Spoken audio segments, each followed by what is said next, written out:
원래 신약과 구약을 왔다 갔다 이렇게 하려고 그랬는데요. 히브리서는 믿음의 성경이라 그러고 야고보서는 행함의 성경이라고 하는데 이런 어떤 그 굳어있는 생각들을 조금 이렇게 새롭게 하려는 조금 목적이 조금 있어서 야고보서를 바로 들고 왔습니다. 어, 거의 뭐 하루에 한 장씩 나갈 것이니까 한 5일이면 끝나지 않을까 그런 생각을 합니다. 야고보서가 5장까지 있잖아요. 그러니까 5일이면 끝나지 않을까 싶습니다. 오늘 제가 녹음은 1장을 한 장을 하는데 올리기는 한 10절씩 올리니까요. 혹시 뭐 조금 더 날짜는 지연될 수 있을 것 같아요. 1절 보겠습니다. 야고보서 1장 1절요. 하나님의 야고보는 그리고 주 예수 그리스도의 종은 조금 개혁 성경하고 번역이 좀 틀리죠. 지금 여기서 이제 다음에 또 있어요. 예. 저 흩어짐 안에 있는 12지파에게 문안을 묻고 있다. 이렇게 돼 있습니다. 문안을 묻고 있다.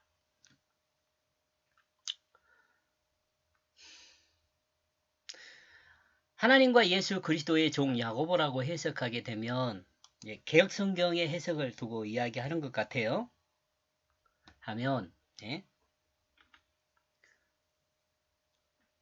마치 하나님과 예수 그리스도가 둘로 이해될 수 있다는 그 필자 이제 제가 생각할 때요. 있기에 저는 이와 같이 번역을 했습니다. 지금 이렇게 번역을 했다는 거예요.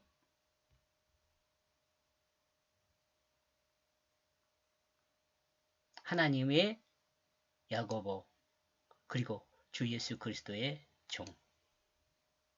이게 하나님의 야고보 그러면 여러분들은 혹시 여러분들이 제가 저 녹음한 이 유튜브를 많이 들었다면 이 하나님의 야고보 그러면 여러분은 어떻게 들어야냐? 하나님을 붙든 사람 이렇게 들으면 돼요. 사실은 언어대로 한다면은요. 하나님에 붙든 사람인데 주 예수 그리스도의 종이다. 하나님을 붙든 주 예수 그리스도의 종. 이렇게 보면 되는 거죠. 마치 하나님과 예수 그리스도가 둘로 이해될 수 있기에 필자는 이와 같이 번역하였다 하였습니다. 하나님이 하나님이 붙들어 또한 하나님을 붙들어 하나님을 붙들어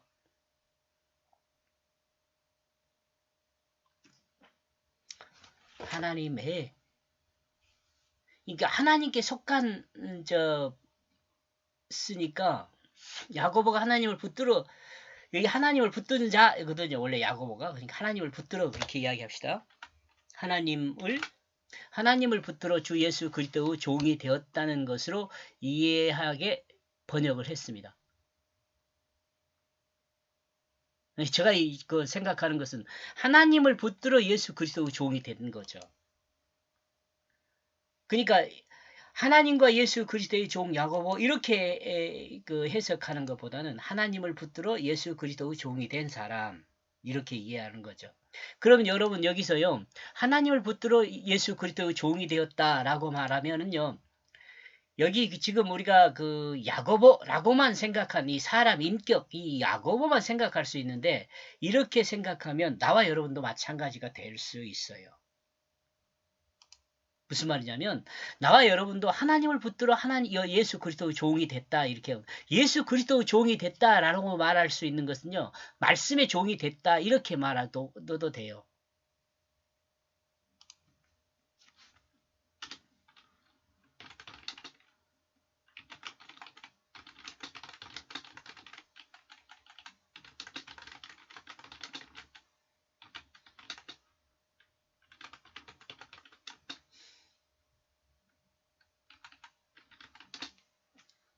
예수 그리스도가 말씀이거든요.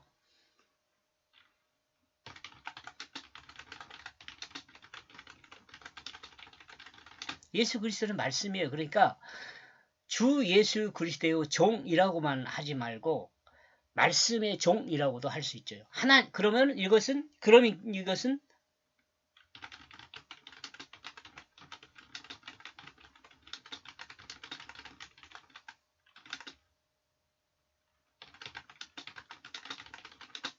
이렇게 이해해도 돼요. 하나님을 붙들어 말씀이죠. 의. 말씀에 속한 소유격이잖아요.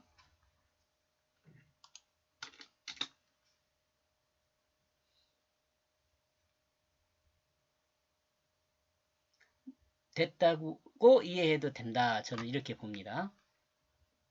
지금 제가 이렇게 이야기한 이유가 뭐냐면은 그 언어대로 우리가 보지 말고 이 말씀을 통해서 하나님께서 무슨 뜻을 전하는가거든요. 그럼 나와 여러분이 이 성경을 읽으면서 하나님께서 도대체 야고보를 자랑한 것이 아니고 나와 여러분에게 말씀하는 거거든요. 나와 여러분에게 말씀해요. 그러면 하나님께서는 나와 여러분에게 이 말씀을 통해서요. 이걸 이야기할 수도 너도 하나님 말씀을 붙들어서 어떤다고요? 예수 그리스도의 말씀의 종이 된다는 거죠.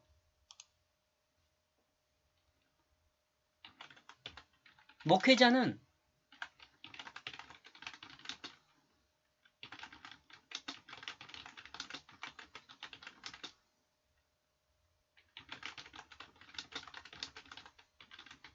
이거 부정할 수 없죠. 목회자는 하나님 말씀을 붙들어 말씀의 종이 되는 거죠. 목회자는 말씀의 종이죠.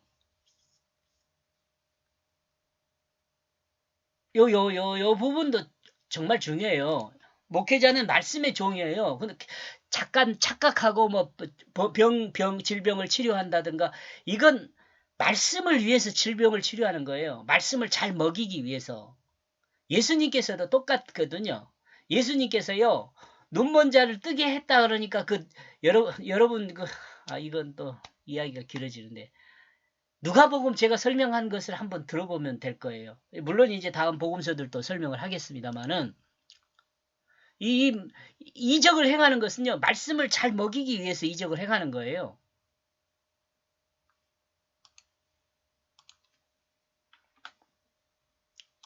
그러므로 이 내용은 하나님의 말씀이 그 마음에 새겨져 생각과 말과 행동이 하나님의 그 말씀의 뜻으로 움직이는 종이 되었다는 것을 드러냅니다.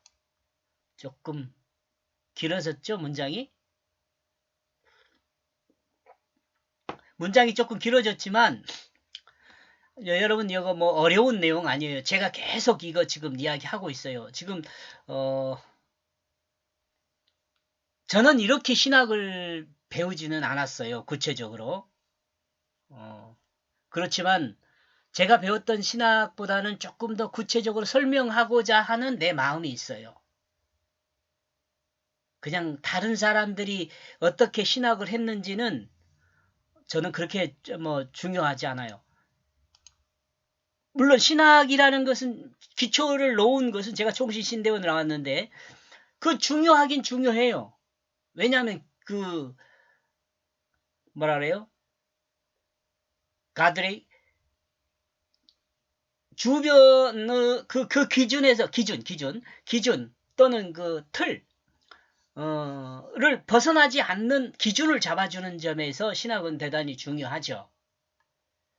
맨 처음부터 뭐 여러분 혹시 막 신유원사 배우고 성령 배우고 막 그러면서 성령이 뭔지를 똑바로 배우고 하면 괜찮은데 그 이상한 그 귀신으로 이해하고 어떤 이런 걸로 이해해서 그 강력한 힘 있는 귀신 이런 식으로 이해해가지고 뭐 귀신 쫓아낸다든가 아니면 뭐 병을 치료한다든가 이런 쪽으로만 가면 안 돼요. 이런 쪽으로 갔더라도 그 결론이 뭘로 가야 하냐면 그 사람의 마음에 하나님 말씀을 심는 걸로 결론이 가야 돼요. 그게 온전한 신학이고 온전한 성경을 그러니까 나와 여러분이 신학을 가장 온전하게 할 수 있는 방법은요. 신학책이라는 개념보다는 신학을 어느 정도 배웠다면 성경을 가지고 하나님을 알아가야 돼요. 성경에 다 나와 있어요. 저는 그렇게 생각합니다. 하나님 말씀이 내 마음에 새겨져 내 마음만 새겨진 것이 아니고 내가 나와 같이 교제하는 모든 성도들과 같이 이 하나님 말씀이 그 마음에 새겨져야 돼요. 그래가지고 내 안에 새겨진 그 하나님 말씀에 의해서 생각하고 그 말씀에 의해서 삶의 방법이 나오고 그 말씀에 의해서 실질적인 삶이 사라지고 이게 뭐예요? 순종이에요. 이 순종. 하나님 말씀에 순종하는 거예요. 그리고 이제 그 순종한 나중에 결과가 있잖아요. 앞에서도 설명을 합니다만은 그 결과는 누가 책임하세요? 하나님이 책임하세요. 여러분 결과에 대해서 뭐 걱정하고 그럴 필요가 없다는 거죠. 하나님이 다 책임하세요. 그리고 그 결과는요. 여러분 놀라지 마세요. 여러분이 실질적으로 말씀을 살아보면 그게 열매예요. 열매. 그리스도인의 열매. 믿음의 사람의 열매. 이 내용들은 지금 여러분들이 지금 히브리서 제가 설명하는 내용을 들었다면 충분히 공감해야 돼요. 이해할 수 있는 내용이고 지금 여기서 들어도 어느 정도 성경을 알고 이해했다면 아마 이해할 수 있지 않을까 이렇게 생각을 합니다.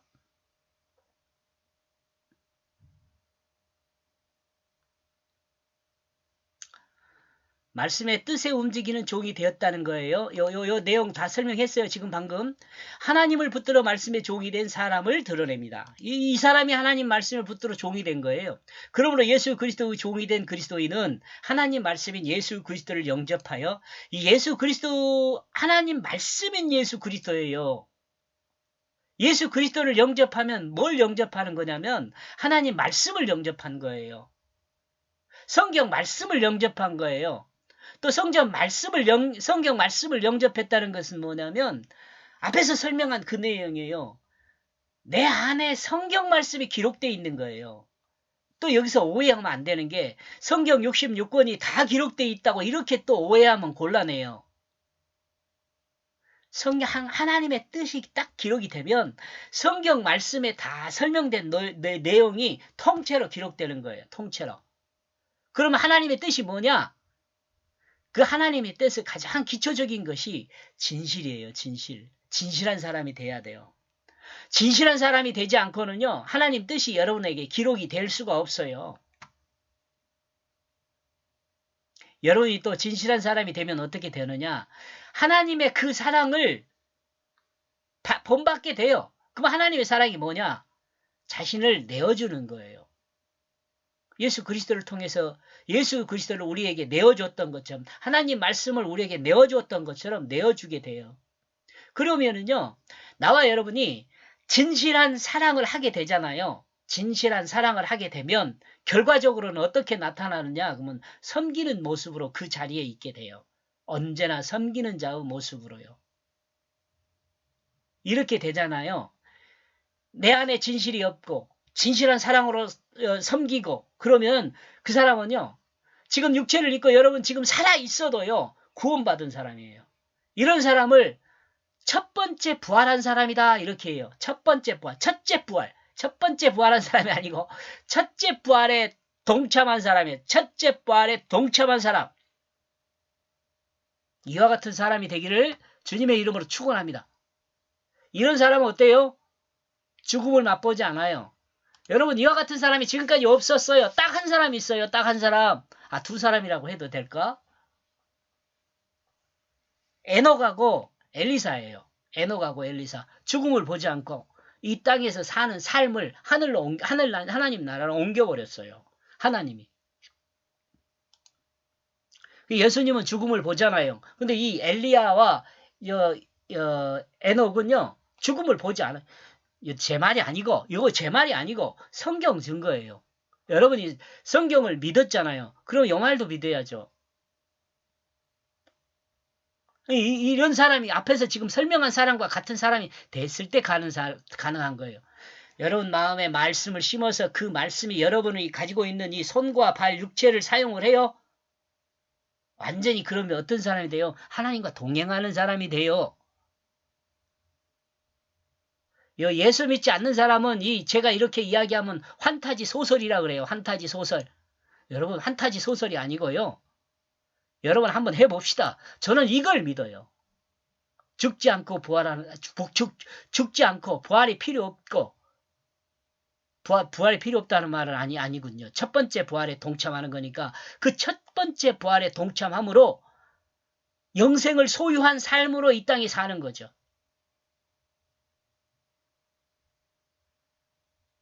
이와 같은 삶이 있기를 주님의 이름으로 축원합니다. 믿는 사람은 이와 같은 하나님의 역사를 몸에 간직할 수 있다고 저는 믿습니다. 아멘. 자, 여기서 지금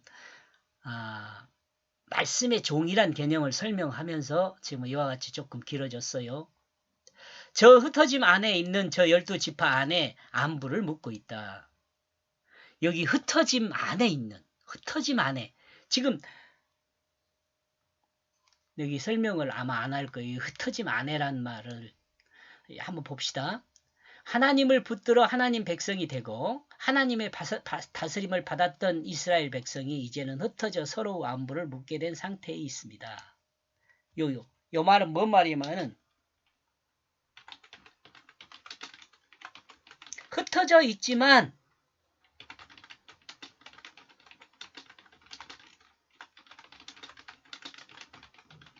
흩어져 있지만 하나님 말씀 안에 있다는 것을 지금 같이 설명하는 거예요. 저 흩어짐 안에 있는, 흩어졌잖아요. 근데 흩어져 있지만 하나님 말씀 안에 있는 것을 드러낸다고요. 저 12지파에게 안부를 묻고 있다. 12지파는 뭐예요? 이스라엘 12지파만 생각하면 안 돼요. 여러분, 12지파 그러면 하나님의 백성 이렇게 이해하는 게 좋아요. 그 말을 설명하고 있는지 한번 봅시다. 그렇다면 왜 하나님 백성이 흩어지게 되었는가? 자, 하나님 백성이란 말 안에는 하나님의 다스림을 받는다는 말이 들어있고 이 말 안에는 이스라엘이란 말로 축약을 해요. 성경은 하나님의 다스림을 받는 백성 이것을 이스라엘이란 단어로 축약을 해요. 그러니까 여러분들이 성경을 읽을 때 이스라엘 나오면 하나님 말씀의 다스림을 받는 백성 이렇게 이해하면 돼요. 왜 흩어지게 됐는가? 본문엔 흩어지게 된 그 이유를 말하지 않고 있습니다. 지금 현재 여기까지는 흩어진 이유에 대해서 말하지 않아요. 예, 그러죠? 말하지 않고 있습니다. 다만 하나님 말씀을 붙들고 하나님 말씀을 마음에 새겨 그 말씀의 다스림을 받는 사람이 흩어져 있음을 드러낸데 증거합니다. 지금 이 말이 앞에서 설명하고 이 말하고 똑같죠? 흩어져 있지만 하나님 말씀 안에 있는 거죠. 지금 우리 그리스도인들도 마찬가지잖아요. 여러분 교회가 한 교회 있어요? 다 우리나라만 해도 뭐 몇천 몇만 교회가 있잖아요.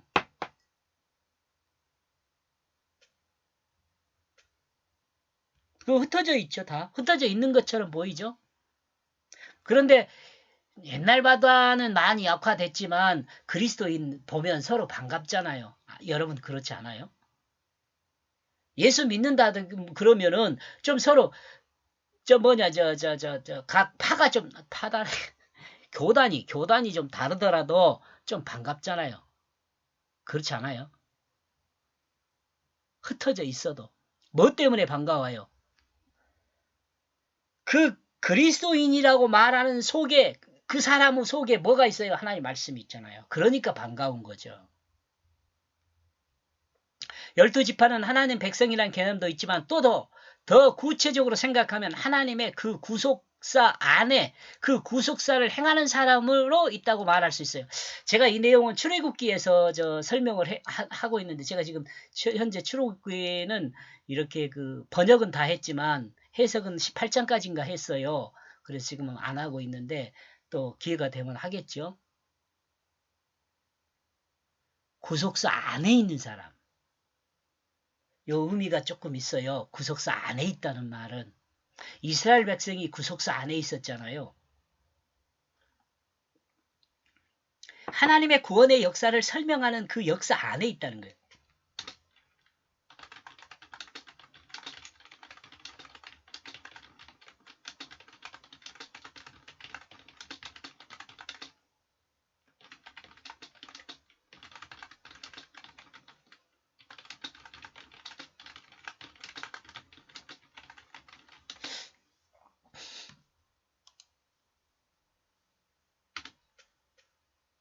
이것도 여러분 이해하면 여러분들이 성경을 조금 구체적으로 여러분 하나님의 뜻을 이해하는데 조금 도움이 되지 않을까 생각해요. 구속사 안에 있다는 말이 뭔 말인지를 알면.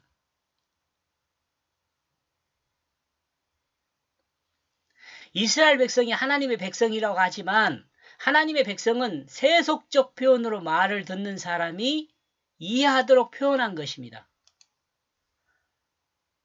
뭔 말인지 이것도 조금 천천히 한번 봐.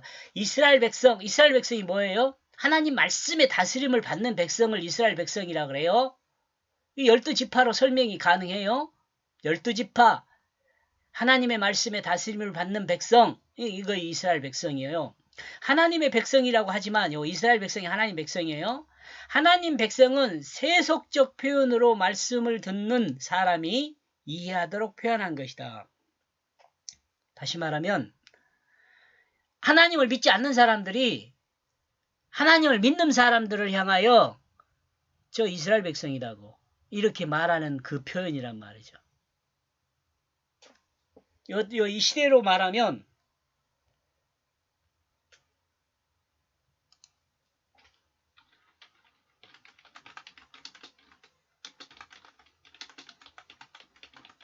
이 시대로 표현하면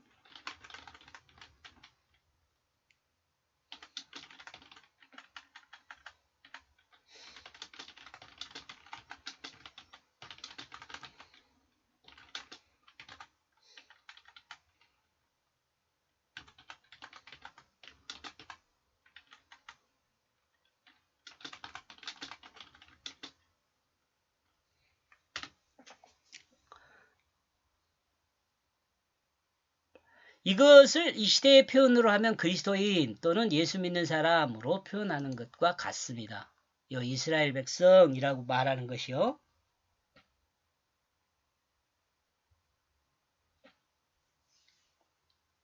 하나님의 뜻을 따라 하나님의 구속사를 드러내 볼 수 있도록 드러내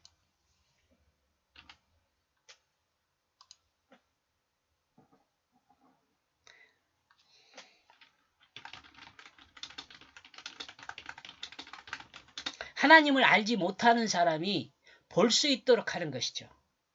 요것이 요런 사람이 누구예요? 이스라엘이란 말이죠.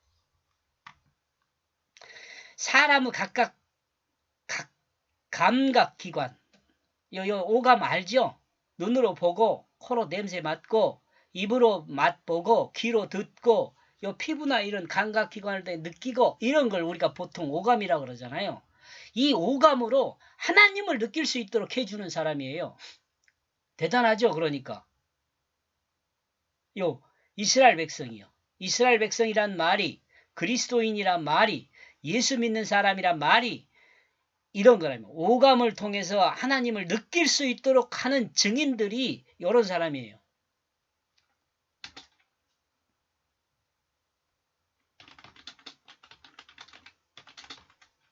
나와 여러분도 여기에 속해 있어요. 아멘.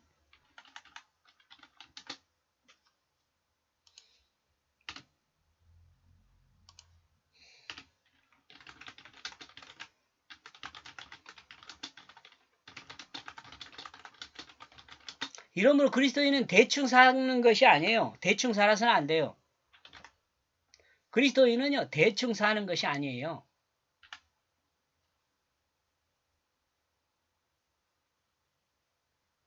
대충 사는 것이 아니에요. 그러니까 나와 여러분의 움직임 속에는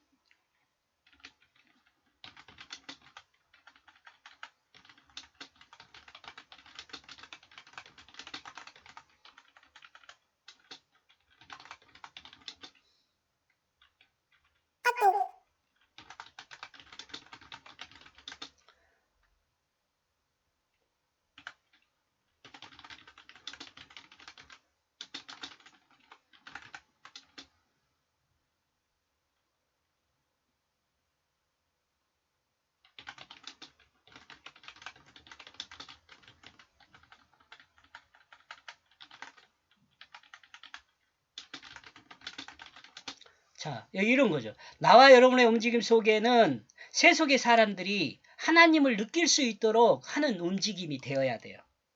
아멘?